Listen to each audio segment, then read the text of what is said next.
السلام عليكم ورحمة الله تعالى وبركاته. الحمد لله نحمده ونستعينه ونستغفره ونؤمن به ونتوكل عليه ونعوذ بالله من شرور أنفسنا ومن سيئات أعمالنا. من يهده الله فلا مضل له ومن يضلل فلا هادي له. ونشهد أن لا إله إلا الله وحده لا شريك له ونشهد أن محمدا عبده ورسوله أرسله بالحق بشيرا ونذيرا وداعيا إلى الله بإذنه وسراجا منيرا. وقد قال الله تعالى في محكم التنزيل بعد أعوذ بالله من الشيطان الرجيم وقال صدق الله ورسوله الرؤيا بالحق لتدخلن المسجد الحرام إن شاء الله آمنين محلقين رؤوسكم ومقصرين لا تخافون.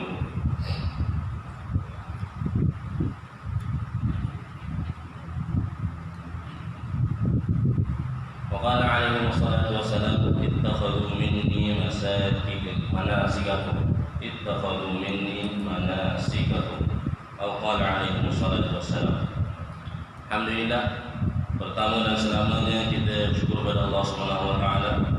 Allah Subhanahu wa taala masih lagi beri kita peluang dan ruang untuk kita bina kehidupan akhirat kita. Hanya saja peluang dan ruang ini telah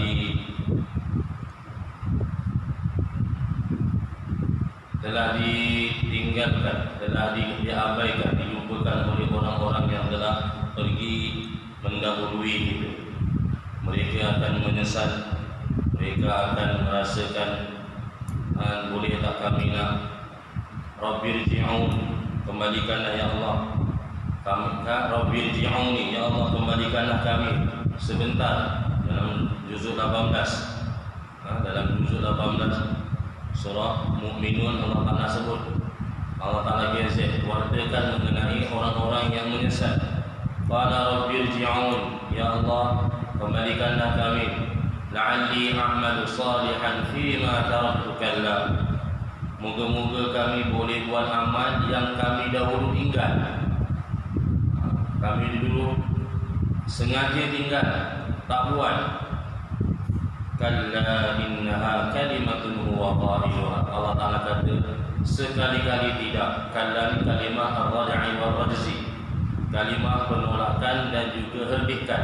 Tak boleh, sekali-kali tak boleh. Kalla innaha kalimatun huwa qailuha, yang kau sebut, yang kau ucap, yang kau mohon itu adalah permintaan yang sia-sia sahaja. Waktu peluang dan ruang ini kita gunakan dengan sebaiknya insya-Allah. Di hari ini kita dah 21 Zulqa'dah lebih kurang. 21 hari bulan nanti dah jatuh 1 Zulhijjah. Sunat untuk kita berpuasa yang tak buat haji. Memang kita tak buat haji lah. Hanya 10,000 saja diperuntukkan. Itu pun orang Mekah untuk buat haji. Maknanya kita sunatkan puasa 10 selepas bulan Ramadan, maka 1 sampai 9 ini kita disunatkan puasa. Antara tuntutan yang berat, kan? Kerana selain Ramadan di situ ada, kerana bulan Zulhijjah ni adanya kita panggil manasik ataupun fardu yang agung dipanggil fardu haji. Bab doa yang dikabulkan. Kalau bulan Ramadan adanya Lailatul Qadar, tetapi bulan haji Zulhijjah adanya Yaumul Arafah. Daripada zuhur 9 hari bulan zuhur ini dipanggil hari Arafah. 8 Yaumul Tarwiyah, 9 Yaumul Arafah. Daripada 9 zuhur sampailah malam kita mabit di Muzdalifah, malam raya lah. Jadi kita yang di sini yang tak pergi haji ni sunat kita berpuasa, masya-Allah. Jadi kita menunggu lah seperti mana seronoknya agar kita menunggu Ramadan. Begitulah kita kena rasa ikhtisab dalam hati kita ni, hendak berpuasa. Kita tak dapat pergi haji tahun ni, ada yang tak dapat pergi umrah, tak dapat panggilan, tak dapat pergi haji. maka dengan rasa dalam hati kita, ya Allah, saya tertunggu-tunggu untuk puasa 1 Zulhijjah sampailah 9 Zulhijjah. Tak boleh paling kurang 9 Zulhijjah. 30 hari bulan tu kita dah set dah. Saya nak puasa ni, paling kurang kena niat. Kan? Kena niat nanti paling kurang saya kok mana tak larat pun paling kurang 9 Zulhijjah tu lah. Yaumul Arafah. Dalam berpuasa kita pula berdoa pula, ya Allah. Moga Allah Ta'ala terus terima doa, makbul kita, makbulkan doa kita, terima doa kita insya-Allah. Betul saya baca tadi, laqad sadaqallahu rasulahu ru'ya bil haq. Allah Ta'ala telah membenarkan mimpi Nabi, yang mana Nabi bermimpi melaksanakan haji. Kan? Tadkhulunal Masjidil Haram insya-Allah. Kamu akan memasuki Masjidil Haram insya-Allah. Aminin, dalam keadaan aman, muhalliqina ru'usakum, dalam keadaan dibotakkan kepala, wa muqassirin, ataupun dipendekkan pendek, rambut pendek.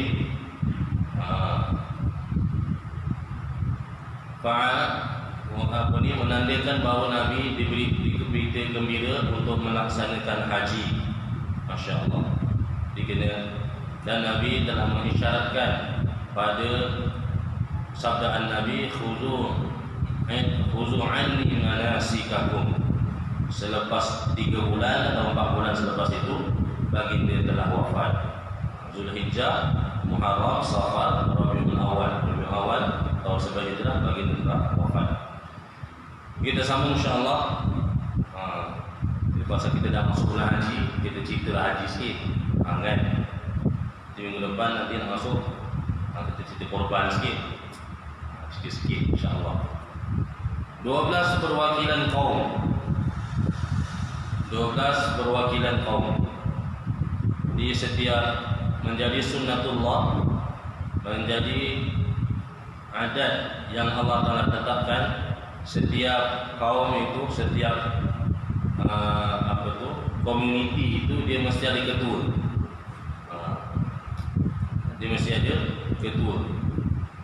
Setelah baiat terlaksana dengan sempurna, baiat yang sebelum ni yang diulang-ulang, ini nanti kita kalau baiat dengan Nabi ni, ingat harta kita habis, nyawa kita akan habis.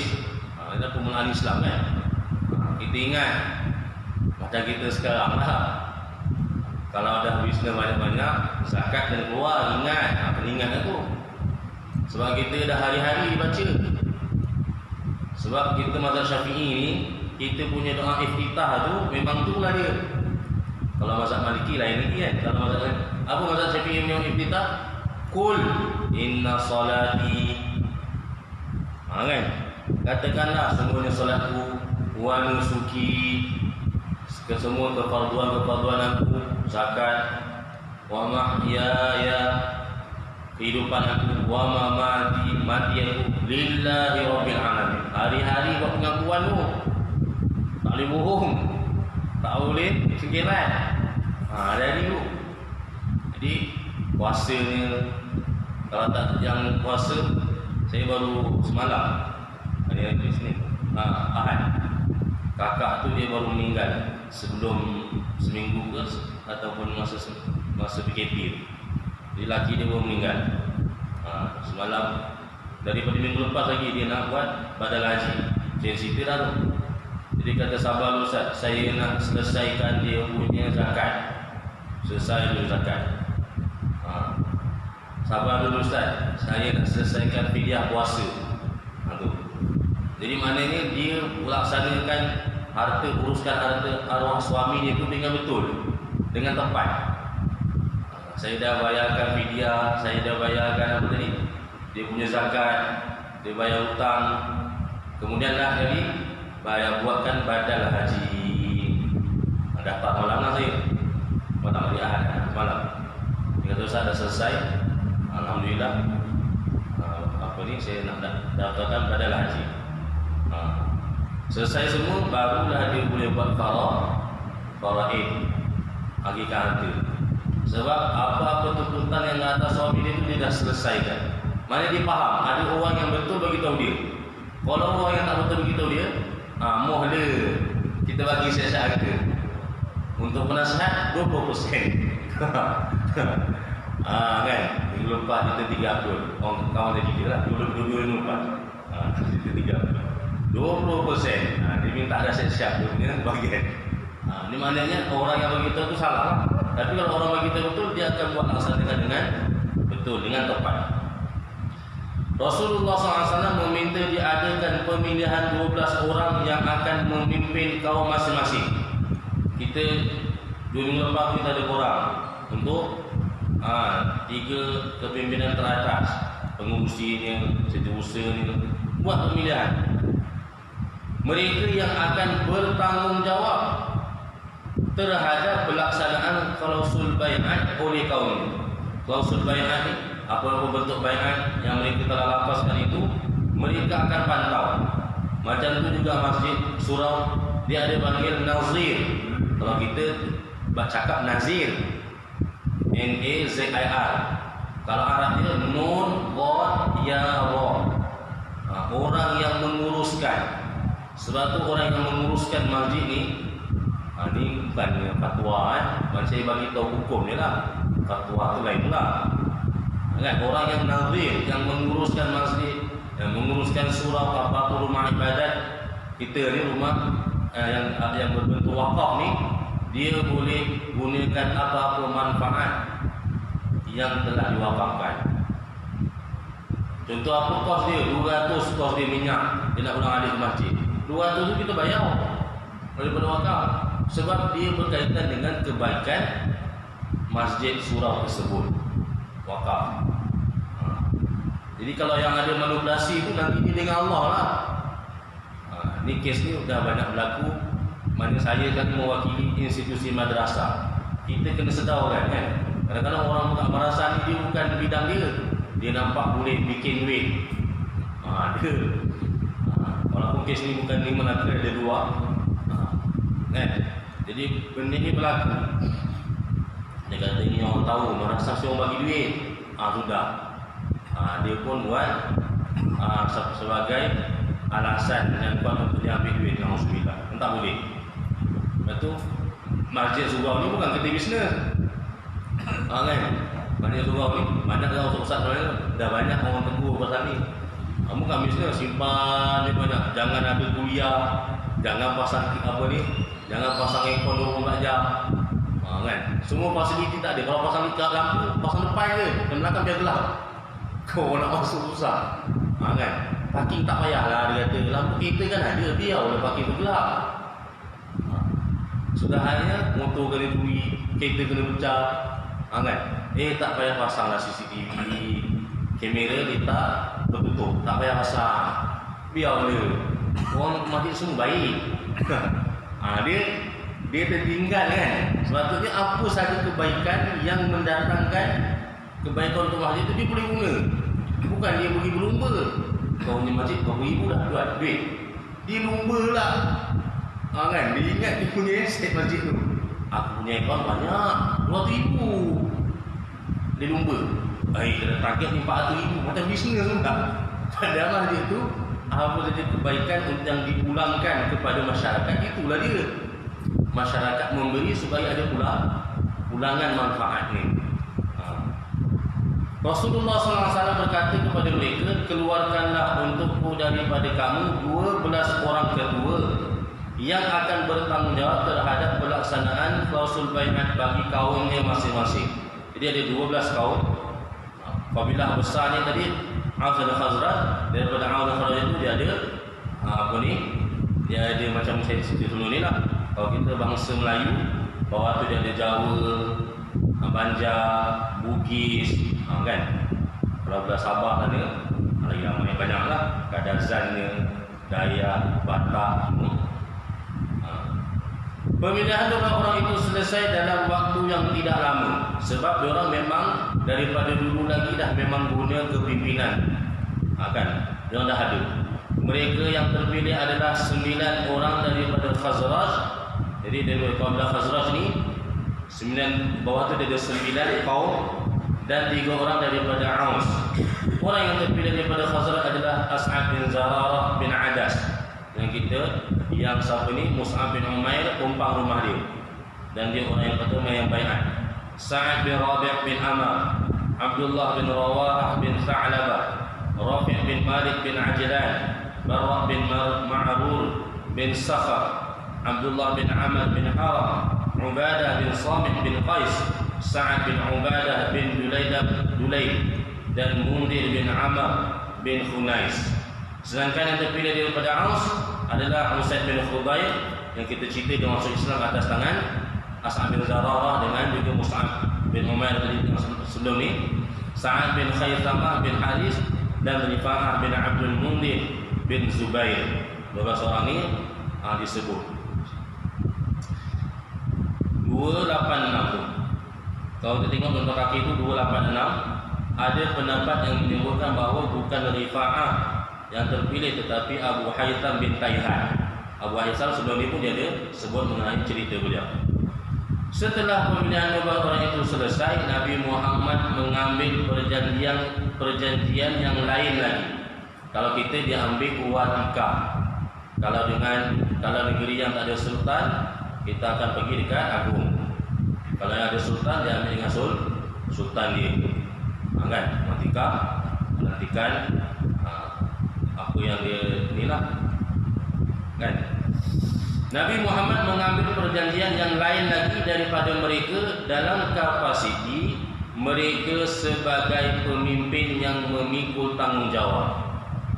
Jadi sebab tu yang kita tengok tu, dia bukan mana-mana kita kata ini adat mana ni. Tak. Cuma sebab kita dulu, raja-raja kita ni, dia kan, saya pernah cerita kan, dia kan ada ambil penasihat agama. Kan? Jadi apa-apa yang berlaku sekarang ni, cuma kadang-kadang ialah dia punya cara tu bukan pedang kan. Dia ada titah dia, cara dia tu. Dia ada istiadat dia tu. Baginda berkata kepada mereka, kamu adalah penjamin terhadap kaum kamu dalam hal pelaksanaan klausul bai'at oleh mereka. Kamu bila jadi penjamin, beratlah. Kalau kita jadi kereta anak kita, kan, rumah ke, maka tanggungjawab sebenarnya berat. Jadi kata tak apa, anak saya kerja, tiba anak kita tak boleh bayar, kita yang kena bayar. Kena ingat tu. Seperti yang dilakukan oleh para Hawariyin kepada Nabi Isa bin Maryam, dan aku adalah penjamin terhadap kaumku. Semua 12 orang itu pun berkata ya.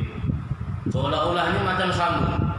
Falamma ahassa Isa minhumul kufra qala man ansari ila Allah qala al-hawariyuna nahnu ansarullah.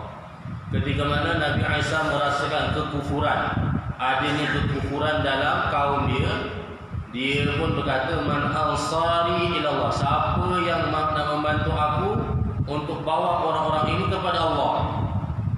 Qala al-hawariyun. Sebab tu hawariyun tu pembantu Nabi Isa ni 12 orang. Macam sama cerita ni. Ni pun 12 orang. Waktu Nabi menyatakan, dia kata seperti mana yang dilakukan oleh para Hawariyin. Hawariyin ni nama lah. Nama pembantu Nabi Isa alaihissalam. Isa bin Maryam. Isa bin Maryam dibinkan dengan Maryam kerana Isa ini tidak mempunyai ayah. Inna matala Isa indallahi kama tali Adam. Perumpamaan Nabi Isa itu macam mana perumpamaan Nabi Adam. Nabi Adam lahir tidak ada ayah dan emak. Begitu Nabi Isa itu lahir tanpa ayah. Semua 12 orang berkata ya. Kalau kita sekarang ni lah, maknanya saya menerima titah itulah. So dia kata dia itu 287 Ibnu Hisham. Ibnu Hisham ni kalau boleh tengok kamera tu, itulah kitab Ibnu Hisham. Dia ada 4 jilid. Yang dia jilid lah. Ini Ibnu Hisham. Dia yang mengumpul secara riwayat. Sejarah itu secara riwayat saya bawa pada rujukan dalam ini. Ini Sirah Nabawiyah, Sirah Nabi Ibnu Hisham. Ibnu Hisham yang mengumpulkan secara riwayat. Sebab Bila dia secara riwayat, susah kita nak nafikan dia. Kan? Susah kita nak nafikan dia. Macam kita sekarang lah, hari ni punya kes seorang, kita ni dah green zone lah Melaka ni. Tadi baru ada kes seorang balik daripada Rusia kan. Baru balik daripada Rusia. So seorang ni di kuarantin lah, mau seorang balik baru jadinya macam mana pun kita kena masih pergerakan kita masih kena hati-hati. Untuk kita dah green zone, tadi baru dia bagi tahu seorang baru balik. Masya Allah. Jadi riwayat tu kita nak cakap macam mana? Seorang yang berbalik tu, dia mesti ada dia. Benda tu daripada apa tu? Orang yang terima laporan dekat custom mana, kan? Lepas tu dia akan lapor dekat siapa lagi, polis, boleh lapor dekat KKM. Kan dia panggil riwayat tu. Mesti riwayat tu sah, kan? Kemudian dia akan disebar di media sosial ke, di berita ke. Kemudian kita pun sama-sama bagi tahu dekat anak isteri kita. Kita kena hati-hati pergi mana-mana. Asal orang baru balik Rusia, kita pun tak tahu dia bawa balik apa. Kan? Dia naik ke terbang, dia tunggu dekat dia punya lapangan terbang sana. Dia naik ke terbang, dia turun lagi dekat KAI sana, apa terjadi. Semua tu kita kena sambatkan. Jadi itu riwayat yang itu. Kan? Syaitan mengetahui perjanjian. Syaitan mengetahui perjanjian. Jadi syaitan ni innahu huwa wa qabiluhu min haitsu la tarawnahu. Syaitan ni dia duduk depan kamu ketika mana kamu tak nampak dia. Kan? Dalam surah apa tu? Dalam surah A'raf, dalam surah A'raf surah 8 Allah bagi tahu syaitan ni dia nampak kamu, dia duduk depan kamu, sedangkan kamu tak nampak dia. Tatkala pengingatan perjanjian telah diselesaikan dengan sempurna dan kaum yang hadir dalam bai'at telah hampir pergi semuanya, seekor syaitan mengetahui bai'at tersebut. Dia panggil nama dia, tadi saya tengok dalam buku yang bahasa Arab, dia panggil Azab. Alif Zaiba. Kan? Azabul Aqabah, syaitan Aqabah. Azab, bukan azab, azab. Disebabkan dia mengetahuinya pada saat-saat terakhir. Tengok, syaitan pun tak tahu perkara lain. Syaitan tu tak tahu perkara lain. Dah tahu, dah selesai baru. Dah selesai semua baru tahu. Jadi kalau ada lagi masih kita percaya dukun, na'udzubillah, kita percaya bomoh, na'udzubillah, kita tinggalkanlah. Sebab syaitan pun tak tahu perkara lain. Telah dibuktikan 1400 tahun dulu lagi, bukan sekarang. Dulu lagi syaitan tak tahu perkara lain. Syaitan tak cerita jin kan, macam mana jin pun tak tahu perkara lain. Falamma qadayna 'alaihi al-maut ma dallu 'ala mauti illa dabbatul ardi ta'kulu min sa'ata. Sebab jin ni bawa masa zaman Sulaiman alaihissalam. Semua bawa kerajaan Sulaiman. Mereka ni buat kerja susah-susah. Kan? Buat kerja yang payah-payah. Buat apa tu? Buat basic, buat bekas-bekas daripada batu-batu. Benda-benda besar. Kan? Mereka tak tahu yang Nabi Sulaiman ni dah lama mati dekat dia punya tahta dia. Betul? Pegang tongkat. Dah lama mati. Falamma qadayna 'alaihi al-maut ma dallu 'ala mauti. Tak ada satu pun tanda dan atas kematian dia illa dabbatul ardi ta'kulu min sa'ata. Melainkan anai-anai dah makan tongkat dia sampailah dia terjatuh. Bila tongkat dah jatuh kan dia dah tak kuat. Mereka pegangan tongkat. Dah jatuh baru tahu dia mati. Falamma kharra tabayyanat al-jinnu an law kanu ya'lamuna al-ghaiba ma labithu fil 'adzabil muhin. Kalaulah mereka ni tahu perkara gaib, mereka tak akan kekal dalam azab kepayahan nak buat benda-benda yang Nabi Sulaiman suruh. Jin pun tak tahu perkara gaib, syaitan pun tak tahu. Benda tu bukan gaib pun berlaku depan mata. realiti ni, wakil yang berlaku kat luar pun tak tahu. Syaitan. Jadi yang bela syaitan, yang bela jin kan, tu jangan, dah lah tu. Kita dah 20-20 dah kena kurung 4 bulan dah kena kurung. Syaitan kena kurung sebulan je Ramadan, kita kena kurung 4 bulan. Dah lah, jangan percaya syaitan. Kan? Kalau percaya lagi pun tak tahu lah tu apa nak cakap. Seekor syaitan mengetahui bai'at tersebut dah habis. Disebabkan dia mengetahuinya pada saat-saat terakhir dan tidak mempunyai kesempatan untuk menyampaikan khabar tersebut secara rahsia kepada para pembesar Quraisy. Sebab syaitan ni dulu yang dia pergi masa nak bunuh Nabi. Ingat tak cerita tu? Dah tak ingat dah 4 bulan kena kurung. Tak ingat. Dah 100 hari lebih. Ikut kan? Motor kalau tak start pun dia mengajuk kak. Gunggung tak. Lama. Lagi tu punya dah tak pula. Jadi ada kan kalau kita cerita tu Darun Nadwa, dia punya markas orang kafir tu. Bila dia nak bunuh orang, dia hantar syaitan. Syaitan bagi cadangan. Macam mana nak bunuh Nabi. Dia datang lagi, tak sempat nak beritahu. Sebelum tu sempat, dia tak tempat. Jadi dia kata tak sempat tidak mempunyai kesempatan untuk menyampaikan kabar tersebut secara rahsia kepada para pembesar Quraisy agar mereka mendatangi orang yang berbaiat ketika masih di Aqabah. Sebabkan dia jumpa tu secara nyuruh-nyuruh. 73 orang lelaki, 2 orang perempuan tu secara nyuruh-nyuruh. Maka syaitan itu berdiri di sebahagian tanah yang paling tinggi. Dia menjerit dengan suara paling keras yang pernah didengari. Wahai orang yang berada di rumah, kenapa kamu hilang pengawasan terhadap Muhammad dan orang yang bersama? Tiba dia jerit. Mereka telah berkumpul untuk memerangi kamu. Sebab dia baiat bukan macam pertama. Baiat pertama ringan, 4 perkara 5 perkara tu. Ini baiat nak perang. Maka Rasulullah SAW berkata, inilah syaitan Aqabah. Inilah dipanggil azabul Aqabah nama dia. Demi Allah, wahai Musa Allah, ya adu Allah, aku akan menguruskan kamu. Baginda menyuruh, kemudian baginda menyuruh orang-orang Islam untuk kembali ke khemah masing-masing. 75 orang bersurai dengan senap-senap lah. Orang Ansar bersedia untuk menyerang orang Quraisy. Ketika mendengar suara syaitan itu, jadi biasa kita tak dengar. Ada beberapa masa yang Allah Ta'ala zahirkan. Lepas tu kita jangan minta, kita kena bisikan ni.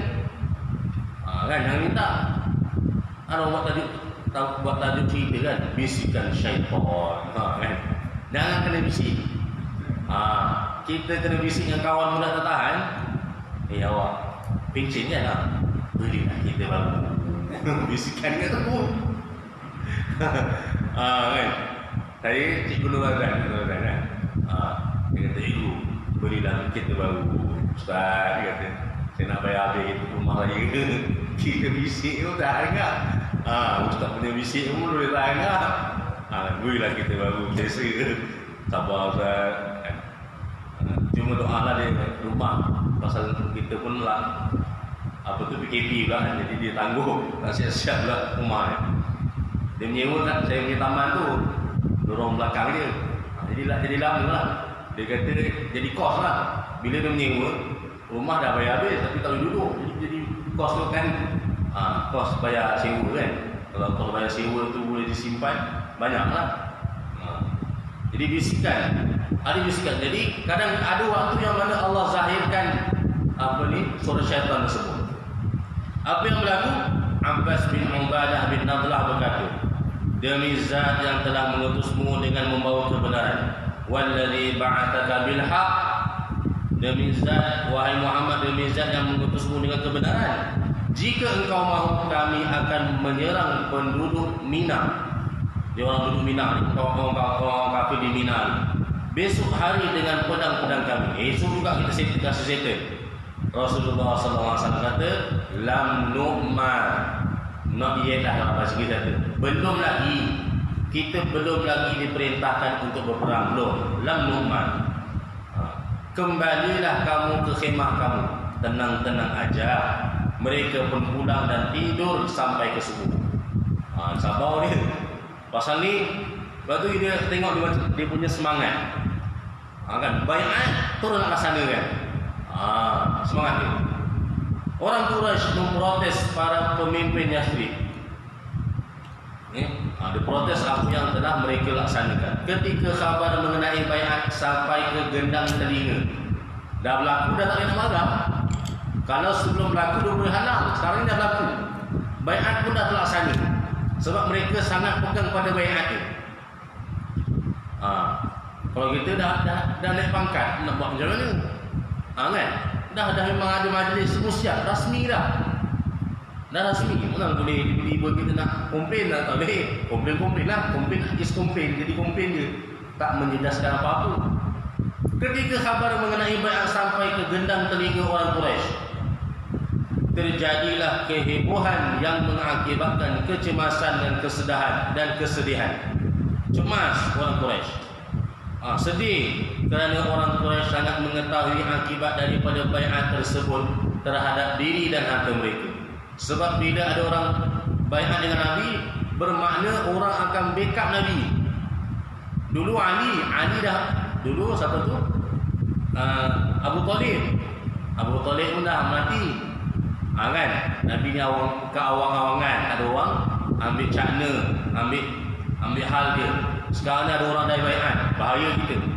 Sebelum pagi menjelma, satu rombongan yang berjumlah besar terdiri daripada pembesar Mekah disertai dengan para askar mereka mendatangi khemah orang Yathrib. Sebab tadi kita dah cerita orang Yathrib, orang Madinah datang, dia campur. Orang kafir pun datang, orang Islam pun datang. Dia campur kan? Cuma dia tak hebatkan dia orang Islam. Campur.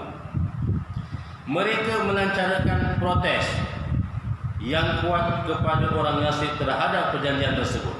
Salah seorang daripada mereka berkata, "Hai Khazraj, telah sampai berita kepada kami bahawa kamu datang kepada teman kami lalu memintanya keluar dari tengah-tengah kami. Kamu juga berbaiat kepadanya untuk memerangi kami." Sebab Khazraj dia kan bantuan dia orang Mekah. Aus yang minta Khazraj sebelum ni apa cerita itu? Dia minta bantuan dengan Nabi kan, tahun ke-10 Hijrah, sebelum Nabian. Yang masuk Islam 11 kenabian. Yang 5 orang masuk Islam mula-mula. Jadi kata macam mana ni dah jadi macam cakap tak subuh bikin lah. Dulu minta tolong, dah ni dah jadi lain pula. Kamu juga berbaiat kepadanya untuk memerangi kami. Pelik demi Allah, tidak ada satu nafas Arab pun dalam hal terjadinya peperangan antara kami dengan mereka yang pernah membuat kami marah melebihi kemarahan kami pada kamu. Pelik ni. Disebabkan musyrikin Khazraj tidak tahu sama sekali tentang baiat tersebut. Jadi orang kafir yang sekali dengan orang Islam ni, dia tak tahu tiba-tiba ni bela kan. Apa benda ni? Tiba-tiba marah ni. Dan kenapa? Lantaran dilakukan dengan rahsia yang sempurna di tengah pekatnya malam, mereka terdorong untuk bersumpah atas nama Allah. Dia kata apa? Tidak terjadi apa-apa dan kami tidak tahu apa-apa. Dua alasan. Pertama, tak ada apa-apa. Mana ada baiat. Dan kami pun tak tahu apa-apa baiat. Begitu sekali kan rahsianya Nabi. Jadi kadang-kadang kebaikan ni kita kena buat rahsia-rahsia kadang-kadang. Bagi orang tak komplain lah. Kadang-kadang macam kita bawa makanan dekat tu, kita punya tabung kan. Jangan tunggu maghrib nanti orang lain datang tau. Masa tu kita drop, kita beli barang. Kan?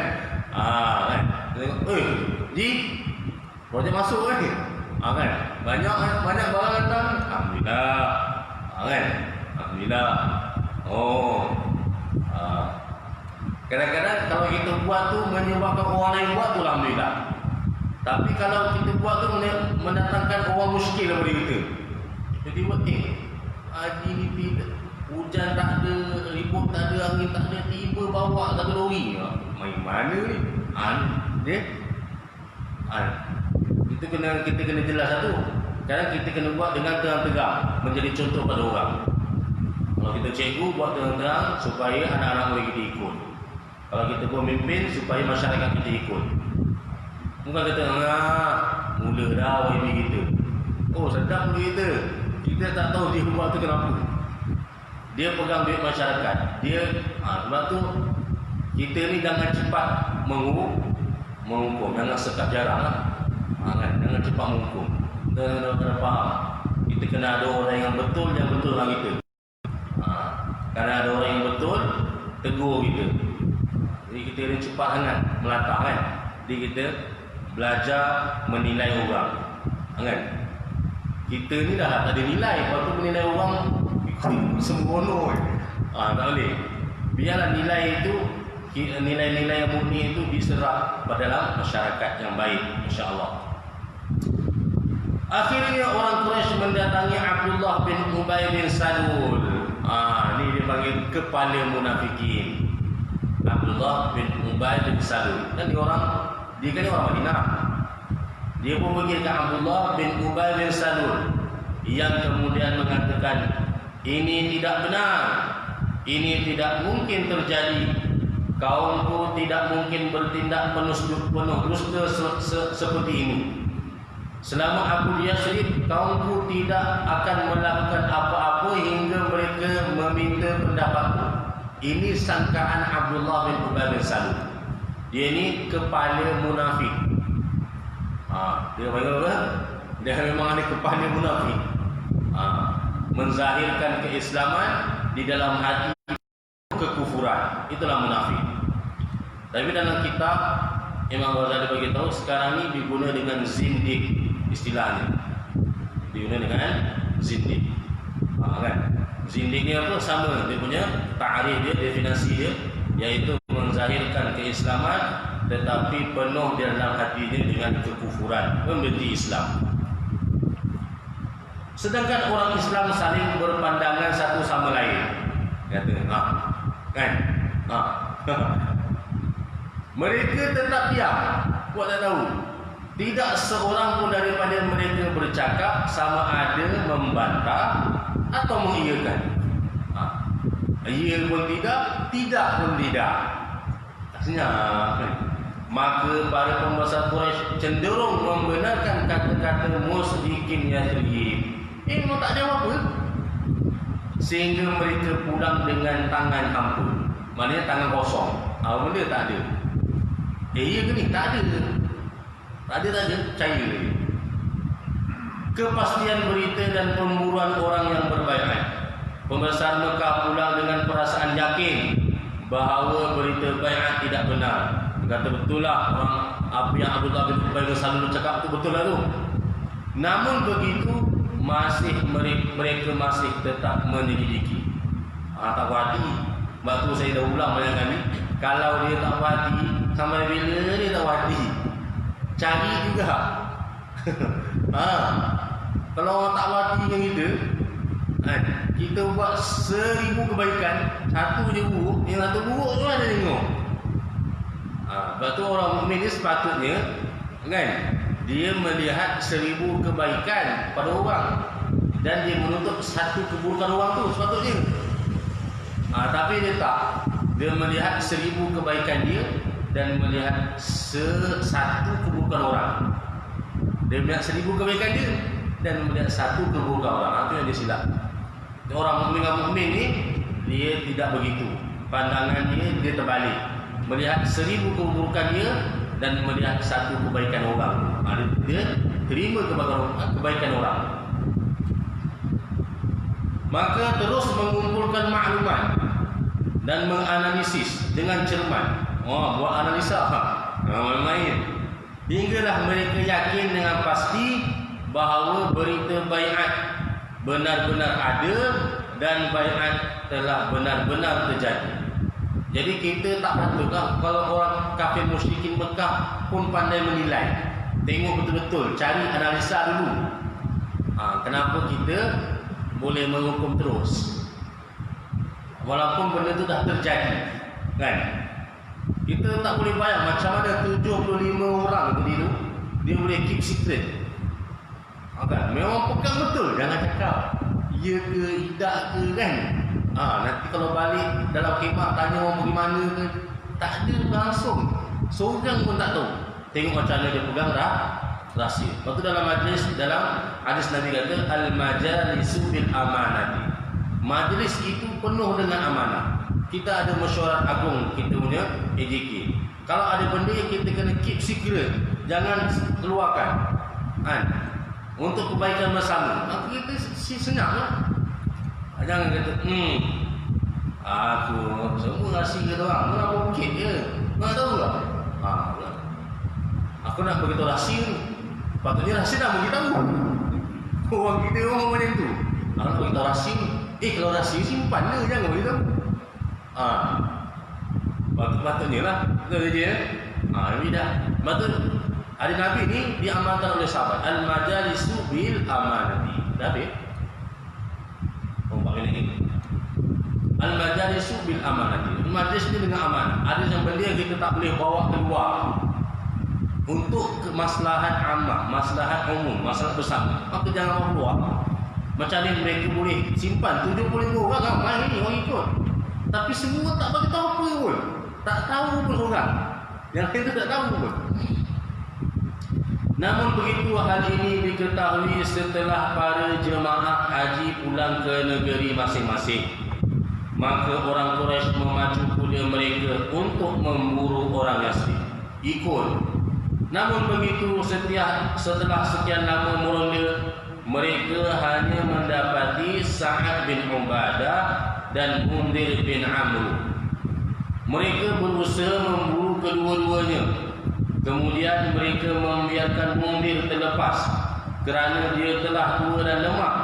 Tetapi mereka melempar tali kepada Sa'ad untuk menangkapnya. Sa'ad bin Ubadah. Sa'ad bin Ubadah dia ada tak dalam 12? Allah. Yang ada tadi Sa'ad bin Rabi'. Lepas tu Sa'ad ada. Sa'ad bin Ubadah ada. Sa'ad bin Ubadah bin Dulaim dan juga Mundir bin Amr bin Khunais. Jadi Mundir bin Amr ni dah tua. Jadi dia lepas, tapi mereka menangkap Sa'ad bin Ubadah. Mereka mengikat kedua-dua tangan Sa'ad ke lehernya.